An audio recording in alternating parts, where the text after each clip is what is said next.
नमस्कार. तर आज आपण बघणार आहोत मस्त अशी टेस्टी पुरी भाजी. आणि बरेच दिवस झाले आता पुरी भाजी बनवली नव्हती. मग म्हटलं चला आज आपण पुरी भाजी बनवूया.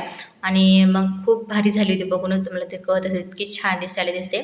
तर पुरी भाजी बनवण्यासाठी बघा इथे सगळ्यात आधी मी घेतलेला आहे मैदा. आता मैदाचं आता इथे मोजून बिजून घेतला नाही, तर डायरेक्ट घेतलं, जेवढा मला पाहिजे होतं तेवढाच घेतलेला आहे.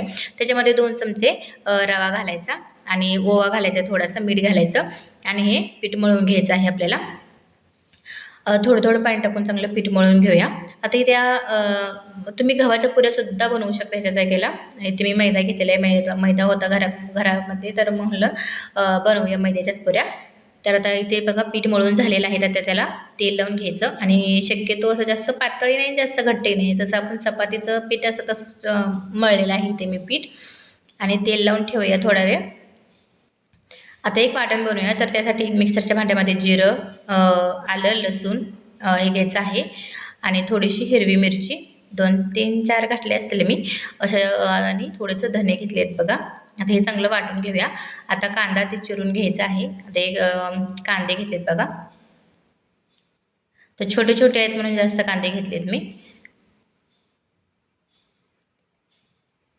तुमच्याकडे मोठे कांदे असेल तर तुम्ही 1-2 मोठे कांदे वापरू शकता. इथे माझ्याकडे छोटे होते त्याच्यामुळे 2-4 मी कांदे घेतलेले आहेत. आता एक टोमॅटो घेतलेला आहे मोठं, ते सुद्धा कट करून घ्यायचं.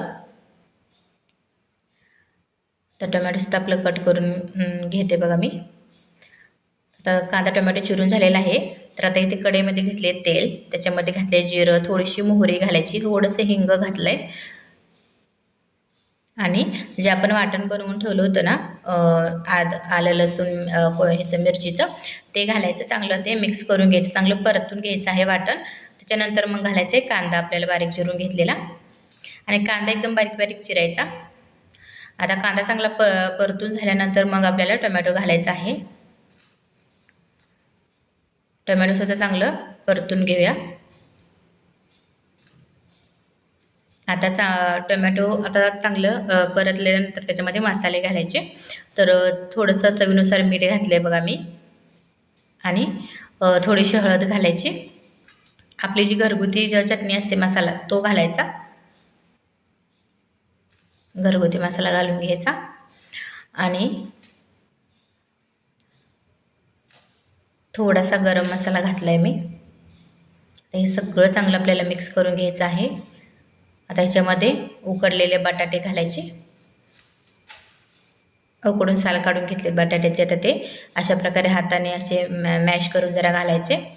पूर्ण पण मॅश करायचं नाही, जसं त्याचे जे मोठे मोठे जे कण आहेत ते तसेच ठेवायचे, जास्त पण असं एकदम बारीक करायचं नाही. आणि चांगलं मिक्स करून घ्यायचा मसाल्यामध्ये बटाटा. आणि घालायचं आहे गरम पाणी. आता गरम पाणीच घाला, थंड पाणी वापरायचं नाही. गरम पाण्याने भाजी चवीला सुद्धा छान होते आणि भाजीला रंग जो आहे तो खूप छान येतो. तर ह्यासाठी आपल्याला गरम पाणी वापरायचं आहे. आता बटाटा चांगला मिक्स करून झाल्यानंतर मी ते पाणी घातलं आहे बघा. तर जितकी तुम्हाला भाजी म्हणजे रस्सा बनवायचा आहे तितकं तुम्ही पाणी ओतू शकता. आता मला जेवढं हवं होतं तेवढं पाणी मी याच्यामध्ये घालून घेतलं आहे. मिक्स करून घ्यायचं.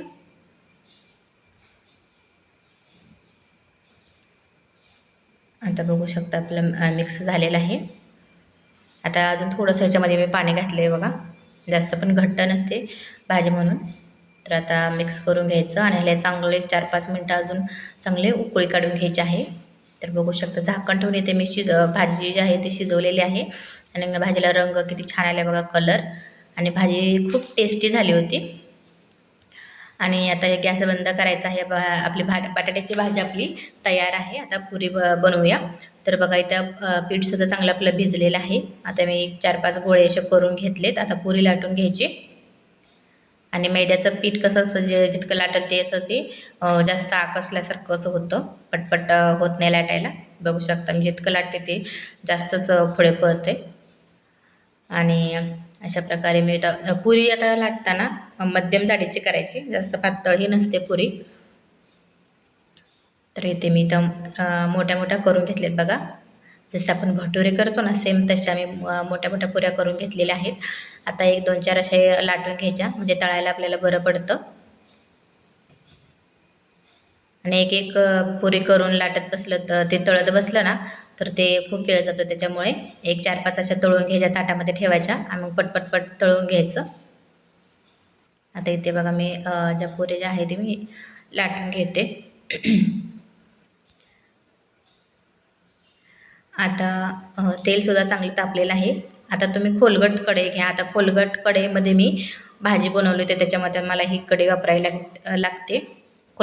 खोलगट जर कढई असली ना, तर पुरी तळताना म्हणजे ते पुरीवर म्हणजे तेल येतं आणि ती पुरी जी आहे ती चांगली एकदम टम्म फुगते आणि व्यवस्थित आपल्याला तळायला येतात पुऱ्या. आता ह्याच्यामध्ये बघा असं एकदम सपाट त्याचं जे कढई असल्यामुळे व्यवस्थित पुरी तळायला येत नाही. तरी मी जास्त तेल टाकलेलं आहे त्याच्यामध्ये. तर आता बघा अशा प्रकारे तळून घ्यायची. आता मी त्याच्यामध्ये भाजी बनवली होती, त्याच्यामुळे आता मला ही कढई वापरायला लागते. आणि चांगल्या तळून घ्यायच्या आहेत पुऱ्या. तर बघू शकता छान आपली पुरी टम्म फुगलेली आहे. आता पुरी काढून घेऊया आणि उरलेल्या ज्या आहेत ते सगळ्या मी आता एक एक करून ज्या पुऱ्या आता तळून घेते.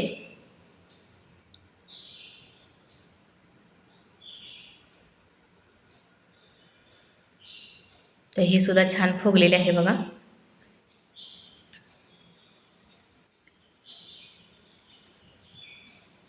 आणि तुम्हाला जर व्हिडिओ आवडला असेल तर व्हिडिओला लाईक करायला विसरू नका आणि चॅनल जर तुम्ही अजून सबस्क्राईब नसेल केलं तर प्लीज सबस्क्राईब करा. हे बघा ही सुद्धा पुरी आपली तळून झालेली आहे.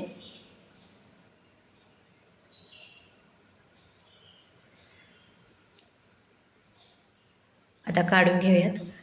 आणि इथे बघा मी ताट तयार केलेलं आहे मस्त आणि भाजीला रंग बघा किती कलर छान आलेला आहे. बघूनच तोंडाला पाणी सुटेल. आणि पुऱ्यासुद्धा एकदम अशा टम्म फुगलेल्या आहेत. बघू शकताय तुम्ही. एकदम काटोकाट अशा पुऱ्या ज्या आहेत त्या फुगलेत. हे बघा. आणि खूप टेस्टी झाली होती पावभाजी. नक्की करून बघा. आणि तुम्हाला जर रेसिपी आवडली तर लाईक आणि चॅनल जर अजून तुम्ही सबस्क्राईब नसेल केलं तर प्लीज सबस्क्राईब करा, जेणेकरून अशाच नवनवीन रेसिपीज मी तुमच्यासाठी घेऊन येईल.